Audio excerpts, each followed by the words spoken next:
एजेंसियों के बारे में पीडीपी नेता महबूबा मुफ्ती के बयान की काफी निंदा की जा रही है। जम्मू कश्मीर में कांग्रेस के वरिष्ठ नेता रविंद्र शर्मा ने महबूबा मुफ्ती पर कटाक्ष भी किया है। जम्मू में न्यूज 18 से खास बातचीत करते हुए उन्होंने कहा कि आतंकवाद के खिलाफ लड़ाई में समझौता नहीं किया जाना चाहिए। उन्होंने हालांकि कहा कि आतंकवाद विरोधी कार्रवाई के दौरान आम लोगों को कम से कम असुविधा होनी चाहिए। पीडीपी चीफ महबूबा मुफ्ती ने कल विवादित बयान दिया है। जो श्रीनगर में उनकी रैली थी उसमें उन्होंने कहा कि सिक्योरिटी फोर्सेस वहां पे हरासा कर रहे हैं लोगों को और आतंकवाद के नाम पे लोगों से उनका हक या आराम छीना जा रहा है। और इस पर हम बात करेंगे कांग्रेस के वरिष्ठ नेता रविंद्र शर्मा से। रविंद्र जी, उन्होंने जो महबूबा मुफ्ती हैं पीडीपी चीफ, उन्होंने सिक्योरिटी फोर्सेस पर इल्ज़ाम लगाया है कि वो वहाँ पे जो आतंकवाद के नाम पे लोगों को हरासा किया जा रहा है, उनको गिरफ्तार किया जा रहा है, उनको मारा जा रहा है। क्या कहेंगे आप? क्या आपको नहीं लगता है कि सिक्योरिटी फोर्सेस को डिमोरलाइज करने की कोशिश की जा रही है और विदाउट एनी बेस इल्ज़ाम लगाया जा रहा है? देखिए, आतंकवाद की सिलेक्टिव और टारगेटेड घटनाएं हो रही हैं। बहुत ही माइनॉरिटी के लोग और आउटसाइड लोग जो है पिछले एक आध साल से जो है वो बड़ी शिद्दत से मारे जा रहे हैं। उनसे पलायन की भी शिकायत मिली है जो लोग वहाँ थे। इसलिए एक तरफ से आतंकवाद की चुनौती है, उसके साथ निपटना चाहिए और इन टारगेटेड किलिंग्स और इनोसेंट की किलिंग्स की बंद होनी चाहिए। लेकिन उसमें मैं नहीं जानता वो किस बुनियाद पे कहती हैं, लेकिन लोगों को, आम आदमी को का कोऑपरेशन जो है वो लेना चाहिए। उनकी हरासमेंट नहीं होनी चाहिए। सिक्योरिटी फोर्सेज को अपना काम करना चाहिए। आर्मी और सिक्योरिटी फोर्सेज इसी काम के लिए हैं। आतंकवाद पे कोई कंप्रोमाइज नहीं है, लेकिन आम आदमी को कोई ज़्यादा तकलीफ ना हो, ये परेशानी ना हो, इसका ख्याल रखना चाहिए, ताकि उसी से जो आम आदमी का ताबन हमेशा सिक्योरिटी फोर्सेज को मिलता है। और मैं नहीं समझता कि आम आदमी जो है, क्योंकि वहाँ के मुस्लिम भी मारे जा रहे हैं, जहाँ हिंदू और सिख मारे जा रहे हैं, बाहर के लोग मारे जा रहे हैं, वहाँ के लोग भी जो है वो टारगेट किलिंग्स के शिकार हुए हैं। इसलिए आम आदमी का कोऑपरेशन और साथ लेकर के आतंकवाद के खिलाफ सख्त कार्रवाई की जानी चाहिए।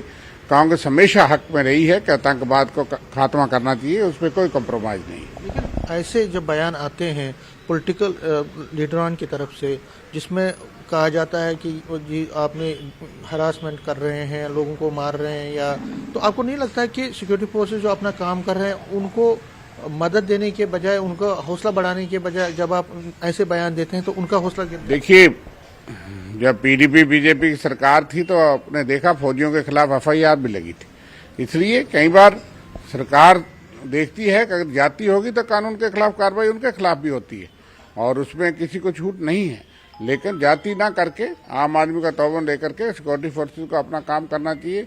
उनके पास क्या इनपुट है मैं नहीं जानता, लेकिन हमारा यह है कि आतंकवाद में कोई कंप्रोमाइज नहीं है, लेकिन आम आदमी को, आम शहरी को कोई तकलीफ भी ना पहुंचे, ये भी ध्यान रखना चाहिए। बीजेपी ये कह रही है कि महबूबा मुफ्ती पाकिस्तान की बात कह रही है, पाकिस्तान की भाषा बोल रही है। आपको लगता है कि कहीं ना कहीं पाकिस्तान को इससे सपोर्ट मिल रहा है, क्योंकि पाकिस्तान भी ऐसी भाषा करता है कि यहाँ पे जुल्म हो रहा है जी, यहाँ पे वो हो रहा है? जब बीजेपी ने सरकार बनाई थी तब भी महबूबा मुफ्ती और पीडीपी के बयान यही थे, तब भी एजेंडा उनका यही था। तब सरकार कैसे बना दी थी और वोट मांग करके कि पीडीपी को हराने के लिए हमको वोट दो। बीजेपी मौका परस्त की राजनीति है और आज वो दूसरे बयान देंगे, लेकिन कल तक वो 3 साल उसके साथ सत्ता में रहे और 10,500 पत्थरबाज भी बीजेपी की सरकार, केंद्र सरकार ने छोड़े। और इसलिए उनकी टिप्पणियों का क्या है, वो कल फिर सत्ता में हो सकते हैं, उनका कोई पता नहीं। महबूबा ने एक और बयान दिया, जो महबूबा मुफ्ती ने, उन्होंने कहा कि 370 को हम वापस लाएंगे, हमसे ये छीना गया है और विद इंटरेस्ट हम इसको वापस लाएंगे। क्या लगता है आपको लगता है कि ये हो सकता है? देखिए, अभी तो मामला उच्चतम न्यायालय में है। जहाँ तो उच्चतम न्यायालय उसको वापस कर सकता है या पार्लियामेंट कर सकती है, लेकिन यह है कि 370 के फायदे क्या हुए? ना आतंकवाद खत्म हुआ। 1990 के बाद सेलेक्टिव और टारगेटेड किलिंग माइनॉरिटीज की 2 साल 1.5 साल में शुरू हुई है, वो तो 370 के बाद शुरू हुई। और ना ही कहाँ इन्वेस्टमेंट हुई, कोई रोजगार निकले, ना सरकारी रोजगार लोगों को मिले, ना प्राइवेट सेक्टर आया, ना आतंकवाद की कमर टूटी। तो इन तमाम चीज़ों को जो देश को बताया जा रहा है उसका फायदा बता दीजिए। और जितने 300 मिलिटेंट्स आर्मी कह रही है कि अभी तक एक्टिव हैं कश्मीर वादी के अंदर, 160 पीओके में तैयार खड़े हैं। इसलिए जो बताया गया था जो इसके फायदे होंगे, स्टेट को तोड़ने का क्या फायदा हुआ, ये बता दें भारतीय जनता पार्टी। और उनका अपना एजेंडा उस वक्त भी यही था जब पीडीपी और बीजेपी इकट्ठे थे। तो लगता है कि जैसे कांग्रेस का स्टैंड है, कांग्रेस का स्टैंड क्या? कांग्रेस का स्टैंड हमेशा स्पष्ट है। आतंकवाद के विरुद्ध सख्त कार्रवाई होनी चाहिए, उस पर कोई कंप्रोमाइज नहीं। यहाँ तक रियासत का दर्जा फौरी बहाल होना चाहिए।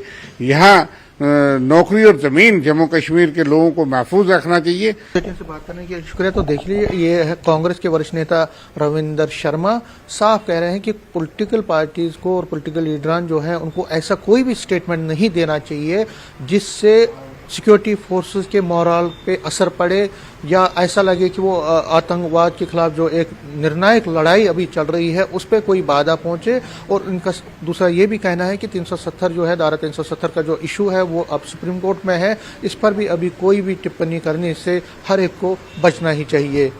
कैमरामैन चांद के साथ में समीर भट्ट, न्यूज़ 18 जम्मू। बीजेपी के राष्ट्रीय सचिव विनोद